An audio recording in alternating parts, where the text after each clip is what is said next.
All right. It is April 17th, and I am your host, Friday Jones, and this is our third episode of Friday Jones Uncensored. I hope everyone survived tax season. I know for some of us, it is a scramble up until the very end. Pro tax tip for those of you that did not know, it's not going to save you because April 15th has passed away, or not passed, but it's passed in terms of time. But for next year, I need you guys to know that there was legislative updates. The IRS really does not want you filing your tax returns by paper anymore. So postal services that used to stay open 24 hours do not stay open late anymore. And if you want proof that your tax return was mailed on April 15th, you have to do certified mail. If you do priority mail or any of the other delivery options, the date does not count at that post office. It counts when it goes to general collection, and that could be up to 2 days. So that's my pro tip for those of you who may not know. I want to put up our little clock. Let's put up the clock. Let's put up the clock.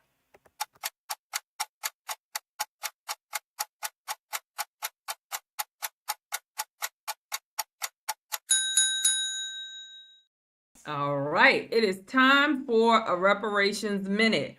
For those of you that do not know or did not attend Al Sharpton's National Action Network convention, honey, the fireworks hit the fan when a young brother named Melrose Mike showed up and he had a few words to say. This video has been circulating on the internet, but in reparations talk, as we create a reparations mindset, whether you agree with his presentation, I personally didn't have a problem with it, but whether you agree with his presentation or not, this is what this show is about. The purpose of this show is to create a reparations mindset so that we are always looking for our repair, whether it is in terms of government, whether it's how we show up in community, whether it's how we show up for the block or in our specific families. We have to be creating a reparations mindset so that we're always thinking about the next 7 generations. That is the bottom line to what a reparations mindset is about.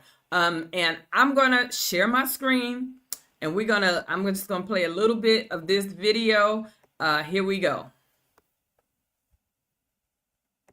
Briefly, what's on your mind? Hey yo, as I look around this room, if you're 35 years old or younger, raise your hand. 4 people. So here's the thing, y'all in trouble. Yesterday you had Al Green up here talking about we need a Secretary of Reconciliation, and then that's going to include what he said was reparations, which by the way wasn't reparations. Reparations is more than a check, but the very first thing it is a check. And come this year during the midterms and in 2028, if you don't have our check, you won't get no vote. No check, no vote. Yeah, I know that ain't what you want to hear, but that's what's happening. All of y'all in here, with all due respect, you're beautiful, but you're old. You're not talking to the youth. You don't know how to talk to the youth. You're trying to tell us what to do. We're not having it no more. So if you want our vote, you got to come with our paper. We're not scared of Trump. We're not scared of anybody. Biden is a racist. Trump is a racist. Kamala is a racist. And if you don't have our money, you don't get our vote. Yeah, no. Who are you? Oh, all right, yeah, so like I was saying, I'm going to land my plane right there, but the Democrats are no better than the Republicans. No check, no vote. Y'all take care. And somebody get my man a tissue. He need a tissue. All right. Let me clear. I don't want to hear the clarification. So if you watch this video, what happened after, my understanding is that Melrose Mike was escorted out. And after he was escorted out, I thought this was a bit of a low blow. Al Sharpton basically said he was an agent.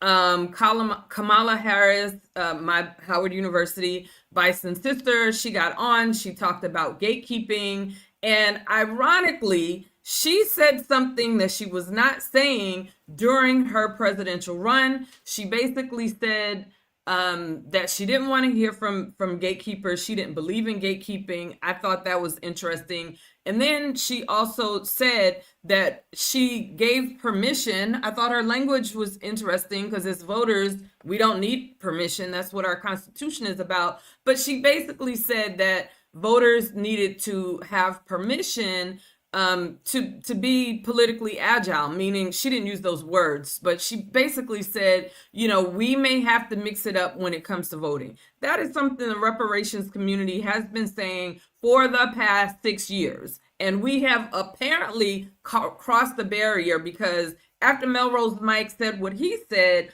that is what Kamala Harris had to offer. I think there must be shakeups going on behind the scenes within the DNC because otherwise she would not have said it. A lot of the pushback and the problems that we're seeing, including the CLBC this week at midnight being called in for a special vote, basically to vote for more surveillance that was used for the BLM folks, that was used for what was called the Black BEI, like Black extremists.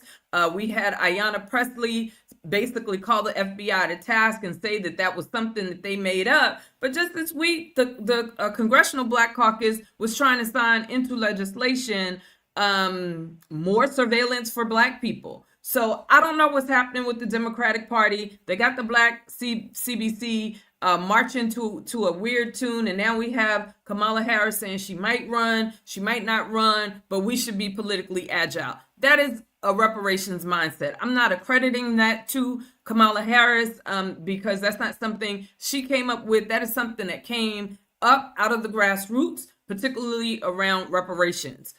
So I had to share that. There's no way, to me, that was like the big news in reparations this week.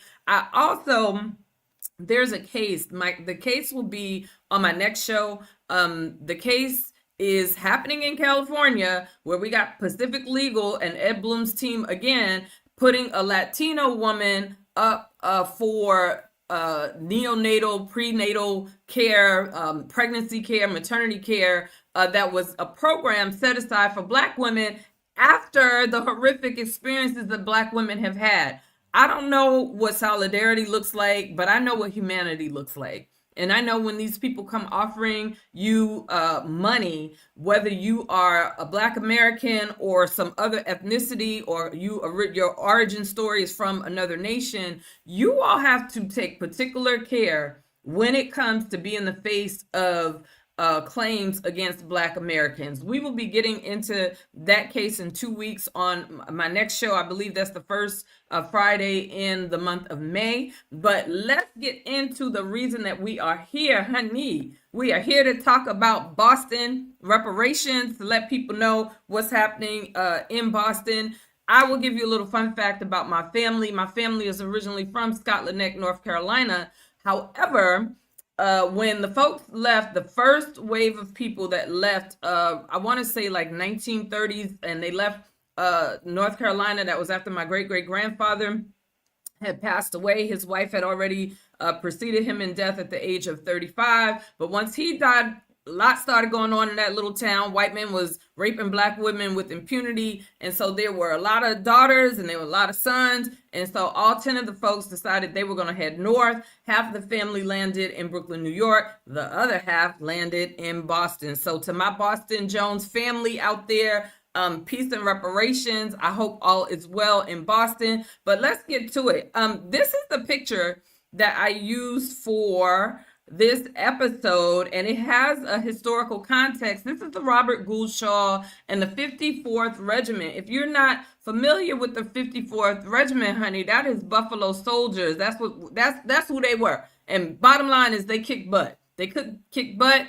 And if you talk about the 54th, it is the premier regiment for Black Americans who basically served in the Civil War. And so this was the first Black regiment Although African Americans served in both Revolutionary War, they would make you think we wasn't present. And the War of 1812, Northern racist sentiments kept Black Americans from taking up arms in the United States in the earlier parts of the Civil War. But a clause that Abraham Lincoln included in the 1863 Emancipation Proclamation, and you should know there was more than one because he really was doing it in slow motion. But that basically allowed for the Black Regiment to happen. Governor John Andrews created the Massachusetts 54th Volunteer Infantry. He chose Robert Gould Shaw, the son of a wealthy abolitionist, to serve as the colonel. And Frederick Douglass obviously was a notable abolitionist, and he also chose local leaders such as Lewis Hayden to recruit men for the 54th. And so this beautiful piece of art here, you can see it in Massachusetts, and I wanted to go ahead and share that little bit of history. Getting into, and I want to make sure, let me just make sure we don't have any comments. I don't have any comments happening just now, but I did want to check that out. I want to get into it. This is the task force, and this is their website. The websites are linked actually in my description of the show. The task force was established in 2022 through a city council ordinance and appointed by Mayor Wu. So she is not a Black American. The task force is made up of 10 members, including 2 youth voices. Sabby Sabs, if you don't follow her, you should follow her. Sabby Sabs has been giving very good updates. She's based out of Boston. She's been giving very good updates on this task force, what has happened, some of the shenanigans. I'm not getting into the shenanigans. I just want to bring forward what is happening. And then I want to talk about the importance of us understanding what's happening when it comes to freedmen agencies and what good blueprinting looks like. And I'll have 3 examples, one obviously coming out of Boston. But the task force on reparations in Boston has 3 main directives: working with a research partner to release a study on the legacy of slavery in Boston and its impact on descendants today. Engaging in community through the process to include input from lived experiences, and providing recommendations to the mayor for reparative justice solutions for Black residents. I want to say something about number 2, right? Because we say engage the community, and sometimes, just like the lady in Pasadena who wants to be the face of this lawsuit because she couldn't get care under a program that was tailored for Black maternity, Black women, basically, based on poor medical care in the past, she became the Black face. Dear non-Black Americans, please don't take community engagement as an opportunity to focus a light on you. That's not what this is about. We need you to be good citizens. We need you to understand that we pay taxes too. We've paid taxes in this country ever since emancipation, and we are entitled to taxation and representation. So do not take this community opportunity to abuse Black Americans. So I just want to put that out there. We're going to scroll down. They did give some 2026 updates. The Reparations Task Force continues moving forward in its work. Following internal review of various research reports, the task force will begin structured feedback processes, meaning they're going to engage in the community, having meaningful opportunities to understand findings and to contribute their voices. Community conversation will help inform what's coming. And so they're saying that the task force is going to review, they're going to finalize the selection of an independent economist, because they want to support, basically anytime economists are brought in, they want to figure out how they're going to pay for it.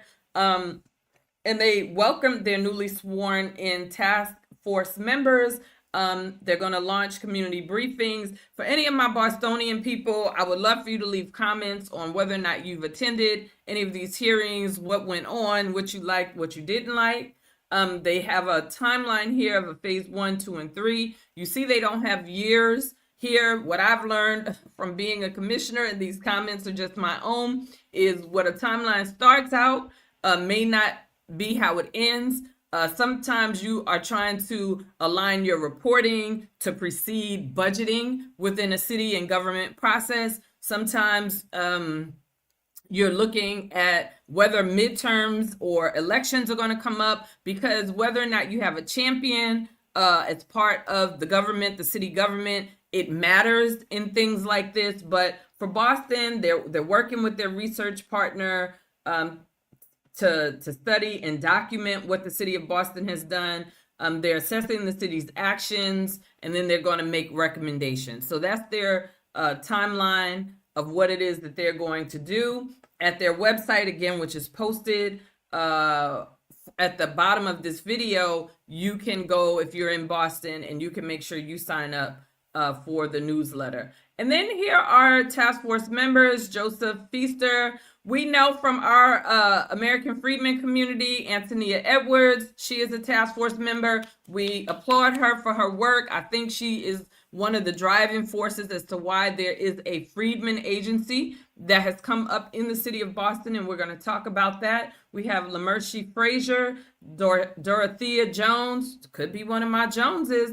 I did not meet her at the family reunion, but you never know. She could be. Mariama White Hammonds and Brian Rushing. Those are the different task force members.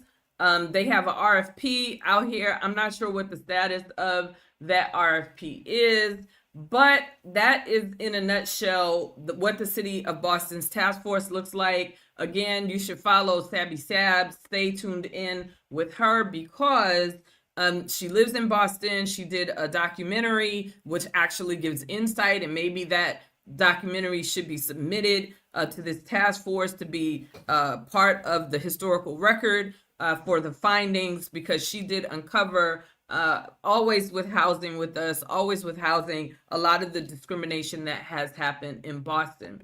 And if you don't follow Antonia, here you can follow her on social media on her Twitter. Stilettos Always on the Ground -- American Freedmen, and it is at NE_ADOS. That is her site, and she announced this bill back in October. She did a breakdown for State Bill H4351, and it was to create an office on American Freedmen. And so we're going to get into the bill, but from her social media, she was seeking a yes vote on why it matters, to dedicate an office focused on descendants of emancipation. That language is specific. We like that. For persons in Massachusetts, equal power for the freedmen. Vote yes on H4351. Sometimes bills are introduced in one year, they're rolled over and reintroduced, but we want to just get into it. And I'm going to share really quickly. Sabby Sabs had the team responsible for this bill. We'll get into the bill H351, but Sabby actually had the folks on her team, and I have marked two different points in the video that we're going to share. So I'm going to start at 2:30, and we have Brother Naheem and Ali Bey is here, and then you'll see Antonia join in, and they are talking about this bill. And I want to do Naheem's clip where he is introducing the issue, and we are queued up for that. So I'm just going to hit play.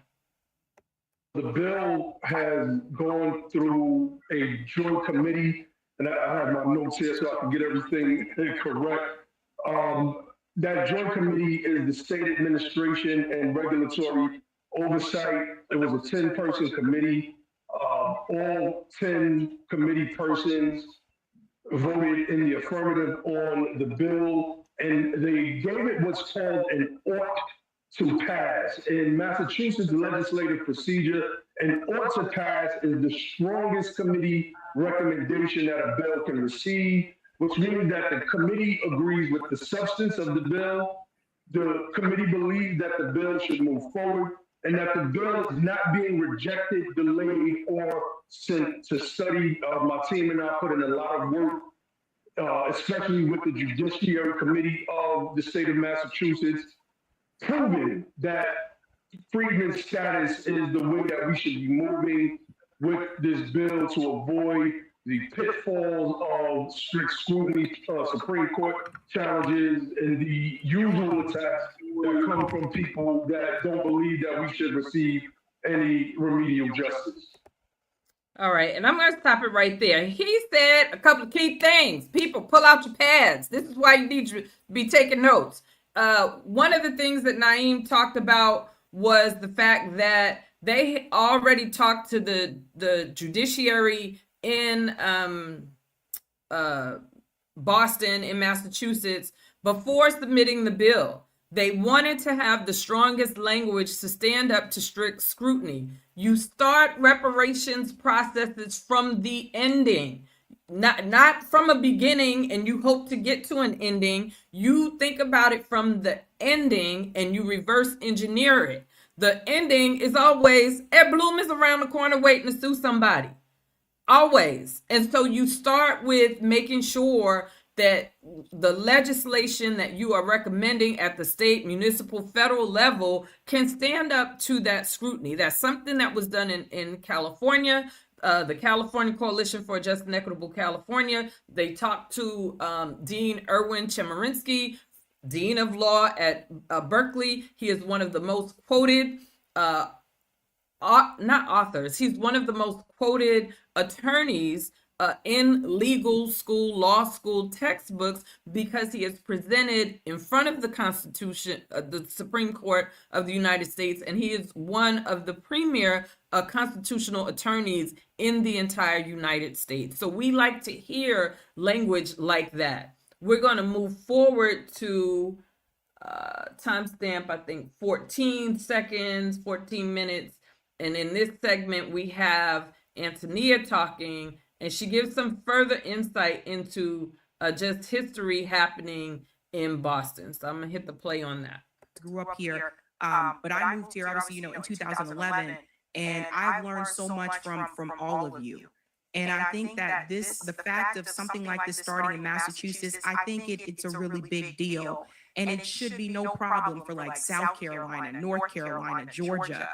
People should be advocating there to do the same thing. But knowing what I know through the research and everything that we talked about in the documentary, the fact that this is moving forward in Massachusetts, I think is a really big deal.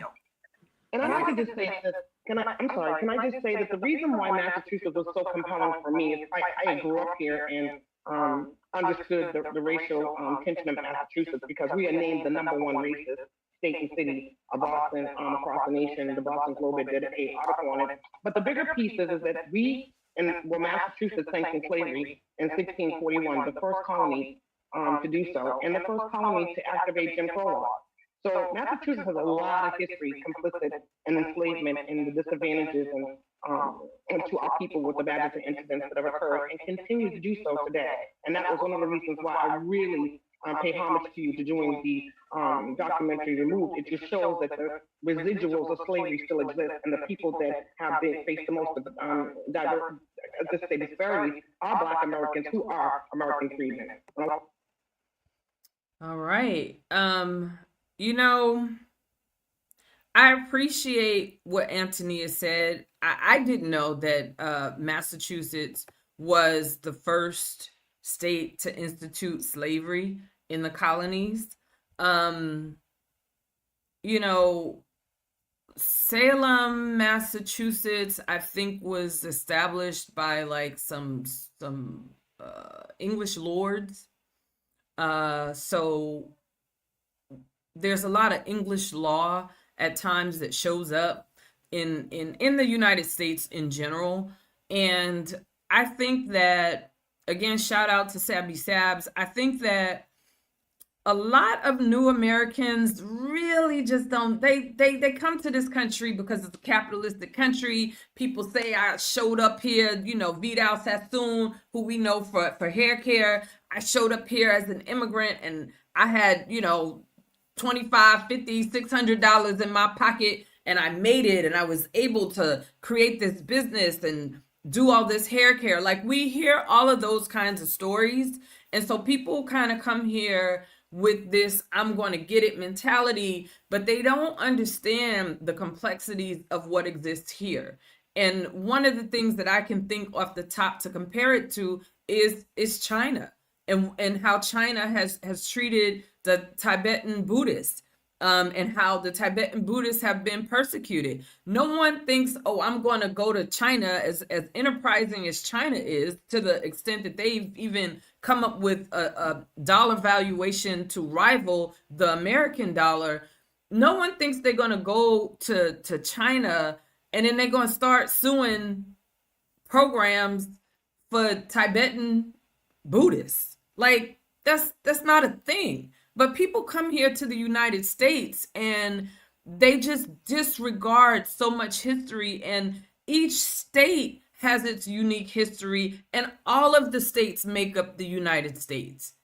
And so again, I did the Evanston lawsuit where we looked at one of the primary people in the class action lawsuit. And again, we know that Ed Bloom and his team, they do wash, rinse, repeat. They bring in these people that but for race would be entitled to some benefit, and then they sue. But the 14th Amendment is a two-way street. You can't discriminate based on race and ethnicity, but you can have law to repair when it has been documented and established that harms have happened. And so when it comes to that American Freedmen status, the team here from United Sons and Daughters of Freedmen, they have done enough of the research in terms of the civil rights bills from the 1800s, federal protections that are not really enforced, but we're entitled to them whether they're enforced or not. And our legal standing is very different from other people's legal standing. I said this on one of my other shows. I will say it again, that the Field Order 15 issued by General Sherman at the conclusion of the Civil War, even though it was revoked by Congress, that document actually gave American freedmen parity with the treaties that were drafted for the 5 civilized tribes in 1866. We had our own sense of governance. Primarily, we had land. And in addition to that, we had freedom of movement to explore whatever jobs, careers, skills that we had the freedom to choose those things. And we were supposed to get the 40 acres and a mule. Most people talk about the 40 acres and a mule. They do not communicate self-governance. And there has never been a mechanism for self-governance created in the United States specifically for American freedmen. And one of the ways to do that is by bills like the ones that we just heard about. And so this team did an excellent job. And so let me go out for just 1 second of the text. But this is an act establishing a Massachusetts Agency on Freedmen Affairs. Representative Fluker Reed of Boston basically put this here. We have it accompanying bill, which means there's a sister bill in the House. Brandy Fluker Reed and Samantha Montano establishing a Massachusetts Office of Freedmen Affairs. And this is important work. This is important work. We've never had this at the federal level. We were under the War Department with the Freedmen's Bureau up until the president decided that we didn't need to have it anymore. I believe that was President Johnson. President Johnson very famously said, this is something that we are taking basically these Black people in here, and if they do not have full access to citizenship, the President of the United States by executive order can bring it back. And so we should be pushing for an executive order for an American Freedmen Agency at the federal level that puts us on par with having an active governmental department that helps serve the emancipated descendants that reside in this country. Period. We are the American freedmen. Let's get into the text of it. Okay. Section 1. The Commonwealth recognizes the unique needs of American freedmen defined as descendants of persons emancipated from slavery in the United States. It acknowledges their historical and ongoing marginalization and cultural erasure. That's humanitarian language. That's important language. This chapter establishes the Office of Freedmen Affairs, acknowledging the historical and ongoing marginalization and cultural erasure of American freedmen. This office will preserve their heritage, historical preservation, in an era where we're seeing Trump want statues, want history, want it removed when it's American history. You got to own your history. You can't fake your way through improving. You have to do the work. This is doing the work. Addressing ongoing inequities and improving social determinants of health through targeted advocacy, policy recommendations, and resource allocations. We've had basically a whole century from 1860s to 1960s where Black Americans were paying taxes and just not getting services, period. We've been taxed without representation. And if you are an American, I don't care where you come from, what color you are, what ethnicity you are, that is a basic American principle. And reparations is the redress for that. Section 2, the Office of Freedmen Affairs is hereby established as a state agency to provide resources, advocacy, and oversight on matters affecting Black Americans residing in the Commonwealth. The office shall be led by a director appointed by the governor. The director shall serve a term for 5 years and may be reappointed for additional terms, providing guidance to the governor and legislature on policies and programs to support American freedmen residents. We shouldn't have to go through legislation to see the negative impact and then repair it.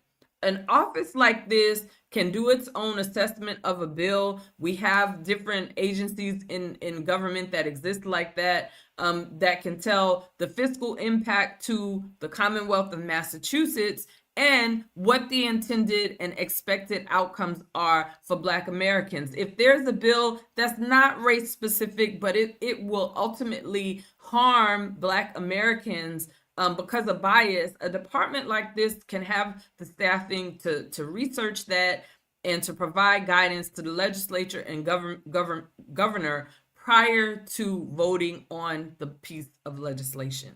And that is a kind of representation that we have not had. Our congressional leaders at the federal level, our senators at the congressional level, they legislate. They don't necessarily analyze the impact of what it is that they're legislating, particularly when it comes to harm and outcomes for the American freedmen community. This H351, Bill H351 out of Massachusetts, is also intentional on developing and implementing programs to expand economic opportunities and workforce development tailored to the needs of American freedmen. There was a time in this country where unions were pretty much by race. The Italians had what they had going on, the Irish had what they had going on, and Black folks couldn't get in any which way. This could make a difference in what that looks like. There were Black American unions, but anytime we tried to unionize, it would be busted up. When the rural planters, the sharecroppers, I think after World War II, went ahead and they unionized, what did the United States of America do? They did the Bracero Act with Mexico and brought in Mexican labor. They broke those braceros, but they brought them in to undercut what it was that the Black sharecroppers were demanding. And that's history that people need to know when they want to be, again, the face of a lawsuit against Black Americans. You need to know our history before you just decide, well, I was treated so poorly. Okay. There are so many programs. There are so many programs I know in California specifically that is for the immigrant population. And citizens, Americans, I don't know, we can't seem to go and apply for those things. But we are not suing everybody every which way.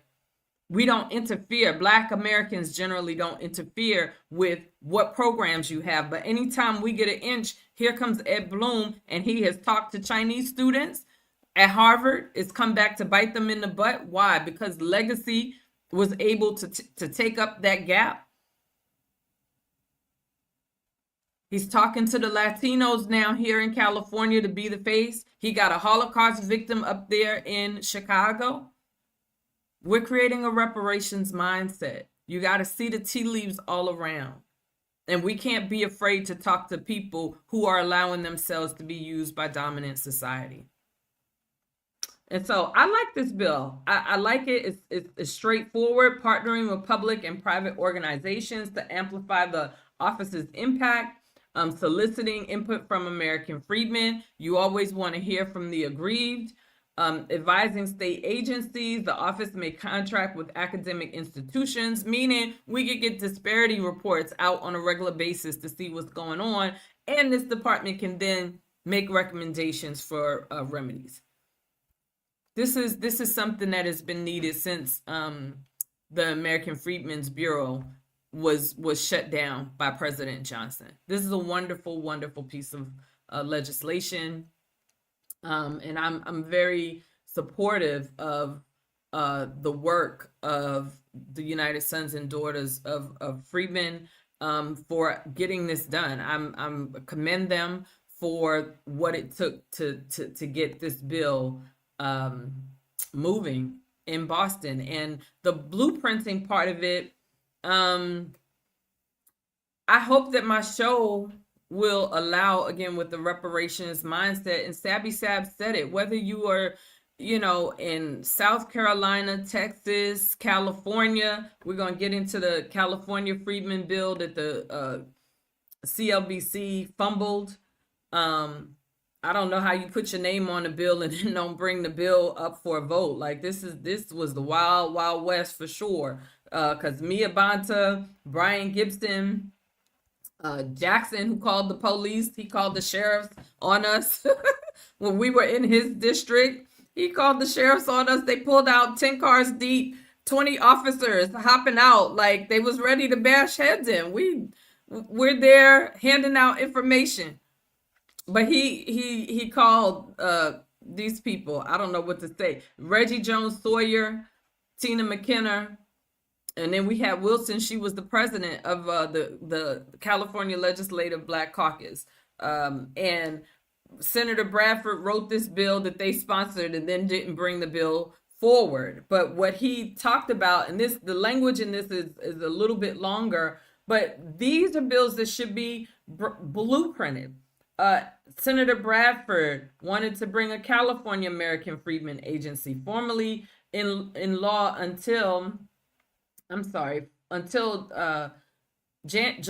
1st, 2023, established a task force to study and develop reparations proposals. So this bill is giving a little bit of the origin of how this bill came into play. Former law required the task force to identify, compile, and synthesize relevant corpus of evidentiary documentation of the institution of slavery that existed within the U.S. colonies like Massachusetts, and specified and to recommend forms of compensation that should be awarded.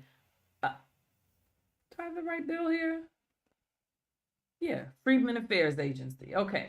This bill would establish a California American Freedmen Affairs Agency in that state government under the control of the secretary, which would have been Shirley Weber's department, who would be appointed by the governor and confirmed by the Senate. The bill would require the agency to implement the recommendations of the task force as approved by the legislature and the government.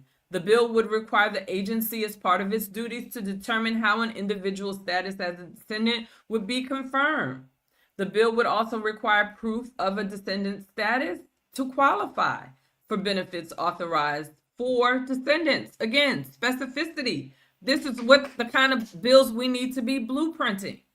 We have to act like history matters. The bill would further require the agency to oversee and monitor. Great. We're looking at what the government is doing, how it's impacting us, right? They're going to oversee and monitor existing state agencies, departments tasked with engaging direct implementation of the policies. Meaning, if there's some action, that health services are supposed to do, there's oversight when it comes to us. When it's something Parks and Recreation maybe is supposed to do, there's oversight for us. When it's something to do with, I don't know, the finance department. We know California has the fifth largest economy in the world. This would have been huge for Black Americans in California, 2 million people. All right. Scroll down here a little bit more. There were exceptions for the regents. Makes sense if you understand how the California Regents Board of Trustees is appointed. The governor is the automatic in, and then he appoints 16 of the 25 people. So they excluded this. They excluded the departments of alcohol, cannabis, controlled substances. I guess they didn't want us to make too much money. But this Freedmen Affairs Agency, again, was for descendants. It was coming out of the task force study. The agency would basically put those recommendations in. This is a bill worthy of blueprinting. So we had a bill. When people say, oh, I don't know what a Freedmen agency should look like, you can go to Massachusetts H4351. It's blueprint worthy. You can go to California. It did not pass thanks to the shenanigans of the same people who sponsored the bill, Smallwood Cuevas. These people, I don't know what to say about them. Again, Tina McKenna, Lori Wilson, Mia Bonta, Gibson, Jackson, Joan Sawyer. They didn't bring it up for vote, but you can reference it. California SB 1403, California American Freedmen's Agency. It was in the 2023 and 2024 legislative bills. And then we have another state that's worth blueprinting. We had New York State. And shout out to U.S. Freedmen Project in New York that really, Sister Kim, I remember being up late nights with that sister, just pulling the language together for this bill. Again, this was from that 2023-2024 Assembly Bill A, as in Apple, 7828, B is in Brooklyn. That's where I'm from, baby. This bill enacts the New York State American Freedmen Equity Task Force Reparations Remedies Act. This was sponsored by Brooklyn Assembly member Nikki Lucas. Okay. This one enacts a New York American Freedmen Task Force on Reparations Remedy for New York. And Member Lucas put some thought into this. Member Lucas talked to Dr. Shirley Weber. And unlike Senator, what's his name, Saunders out of New York, he didn't try to bang. Member Lucas didn't try to bang like New York Senator Saunders did when talking to Dr. Shirley Weber. We had Senator Saunders say, we don't need the help from the West Coast. New York got it. Meanwhile, you on the phone with myself, who's from Brooklyn, Chris Logson, who's from Brooklyn, but you don't want to hear from your fellow New Yorkers either? Just because we on the West Coast? I don't understand that. That's not how knowledge works. That's not how community works. That's not how making sure we all are well works. You don't get on the phone and be disrespectful like that. But it happened. Anyway, another bill worthy of blueprinting. This is an act acknowledging New York State's role in the fundamental injustices and inhumanity of institutional slavery. For those of you that don't know, outside of Charleston, South Carolina, New York was a port city, was very instrumental in the import of African people to be enslaved in the United States and the colonies. And so this Freedmen's Task Force on Reparations and Remedies would examine all aspects of slavery, subsequent de jure and de facto racial and social and economic discrimination against American freedmen, and the impact of these forces on living American freedmen, and to make determinations regarding compensation. She wasn't afraid to say the money, unlike Al Sharpton, who wanted to downplay compensation when it's one of the 5 pillars according to the United Nations. It was in the New York bill. It's blueprintable. It's worth sharing. That is why I'm doing this show, to share information that people might not know exists. The people represented by the Senate and Assembly. This act shall be cited as the New York State American Freedmen Task Force on Reparations and Remedies. The intent is for the legislature to make the following findings and declarations, and they get into the history of New York or of the United States. 450,000 represents the United States, trafficked and enslaved in the United States from 1619 to 1865, with the peak descendants at 4 million. So at the end of the Civil War, 4 million emancipated folks in the United States. Okay? This gets into a lot of colonial history, who was enslaved, where, when. This is linked, I believe, in the bio for the show. You can go to NewYorkStateSenate.gov. Again, this is A7828. Again, A is in Apple, 7828. This is from the 2023 legislature. Talks about the badges and incidents of slavery, Jim Crow. If you don't know about New York, New York had Levittowns. The government gave companies Levitt money to develop Levitt towns, and only white folks could move out there in Long Island to the Levitt towns. So this just gets into some of the history of New York, and basically saying that New York pretty much, it did all right in the slave business. Wall Street, if you don't know what was originally traded on Wall Street, it wasn't stocks, it was people. And so this gets into all that history that New York has, Seneca Village. It talks about all of that here.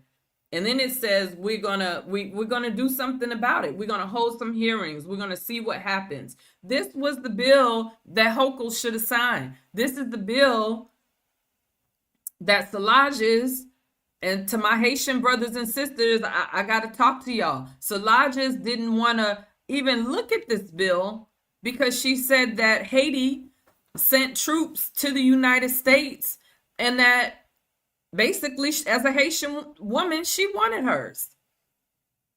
That's what came out when we were trying to help, get a sit down so we could have one bill. There were no concessions made.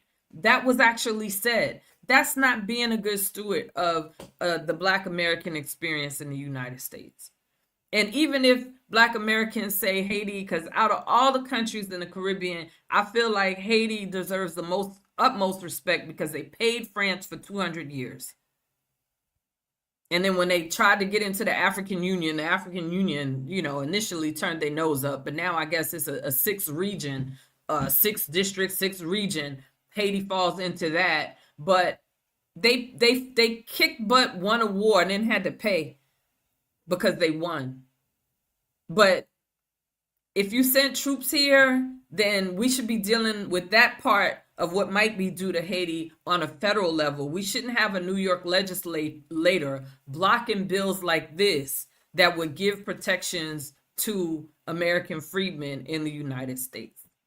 But I love all 3 of these bills. These bills, are thoughtful bills. One of the things that was happening in New York, and I got to give it up to Nikki Lucas for this, the New York at the time this bill was coming out was starting an office of New Americans. And the legislature in New York had approved something like $50 million for education purposes, just to let people immigrating through New York know about all the things that New York had for them. And she said that kind of, dollar amount should be put here. And so she put budget numbers in here. That wasn't in the California bill. It's not in the Massachusetts bill. But she was aggressive based on what New York was doing for other populations. And that's a legislator you got to salute, you got to work with. This show is about creating a reparations mindset. Friday Jones Uncensored is not, I'm not here to just be talking about people and gossip and things. That's not really my shtick. I'm not too into talking about people. People are going to be who they're going to be. but I am into systems, dismantling systems. I'm into building solidarity across this country with American freedmen people who understand our condition and our plight. And I just want to share this really briefly.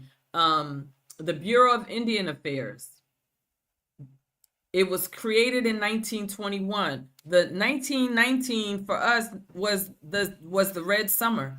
That was when 28 cities across the United States, Black Americans, American freedmen, were experiencing racial terror across the South, with white folks, and again, from after the Civil War to 1919, 26 million ethnic white Americans were immigrated into the United States to cut our voting power and our political power that we had in the South. So 26 million immigrants in here. 1919, the Red Summer happens. 1921, my indigenous family, and shout out to my Shinnecock Nation out there in Long Island, to the Green family, to the Miller family. Those are my people too. But they wound up getting a whole U.S. department. And our department, American Freedmen Department, was shut down by President Johnson. Okay? And so they had federal laws, regulations, and treaties that were honored when Field Order 15 by Sherman was dishonored for American freedmen. And so we didn't have a treaty. We have betrayal. And that has to be healed through redress so that we do have land, so that we do have a mechanism for self-governance within this United States of America. I just wanted to share this page because I think it's important to talk about what was happening at different points in time with different people so that people can start retooling their minds. I'm sorry, if you got a Daughters of the Confederacy education, you did not get a good education. You did not. And it's important for us, and for those of you, I do believe I also included this 1921 Snyder Act, and the things that the Bureau of Indian Affairs supervises under the Secretary of Interior, General Support, and Civilization. So they get to preserve their culture, their history, their traditions, right? Education, important. Relief for distress and conservation of health. Industrial assistance and advancement of general Indian property. We have so much property that was taken from us. We literally have lakes with our towns under it. Again, 1919 was the fires, the racial terrorism that was happening across the rural South after 26 million ethnic Europeans were allowed to immigrate into this country. Okay? And so I'm just sharing this because information, is power. When you talk in that talk, you need to know what you're talking about. And I hope that I'm hoping that Friday Jones Uncensored is giving you the ammunition that you need when you're dealing with your municipal governments. If you want to get involved at the federal level, I am the president of the National Assembly of American Slavery Descendants. You can check in naasd.org. I'll say it again. We got some nice things planned for the fall, and we'll be announcing some of that soon. In the meantime, in between time, time be moving. I'm the queen of 50 different screens, but you can stay in touch with your girl. I am Friday Jones on all social media. I'm on the Orion app, fan base. I'm gonna start bumping up fan base, Twitter, Instagram, Facebook, and YouTube. Make sure you stay in touch with me. I would love to hear from you. But I'm doing this show. The next show I'm going to do, the first Friday in May, is going to be on the newest case out of the Ed Bloom camp, which is happening here, I believe, in Pasadena, where a Latino woman, class action lawsuit over maternity health care that she felt entitled to, which was a program specific for Black women based on poor maternal health outcomes in the city of Pasadena. We're going to talk about it. And I'm going, my Latino folks, I'm gonna need y'all to tap in because you know we gotta have some sort of understanding here. It can't just be you know in Boyle Heights and in the projects, you know, the drug lords bombing black people up out of their houses just so they can run drugs. We got to be having some real conversations because we have black women who can't even be seen with their doulas in hospitals, and you're the face of a lawsuit for a program that's intended to be remedial and reparative and provide redress for past harms. I need your Americanness to mean more than just that. But that's it. That's a wrap. I want to shout out the folks in Boston doing the good work. United Sons and Daughters of Freedmen, Antonia, Naheem, Ali Bey, Sabby Sabs, all the Boston crew, my Boston Jones family, shouting you guys out. But this has been another episode. Please make sure you like, share the video, share, send it to some friends and family who want to know what's going on with reparations. You should just be like, hey, tune into her from time to time. I'm only doing 2 shows a month. That's what my schedule will allow. And I hope that this information is strengthening your reparations mindset so that we can build a national community of reparationists who understand what the mission is, has the language, and is unafraid and unapologetic in how they stand in making demands. So I'm your host, Friday Jones. This has been another episode of Friday Jones Uncensored. I'm going to see y'all. I'm going to see you guys. I'll see you next time.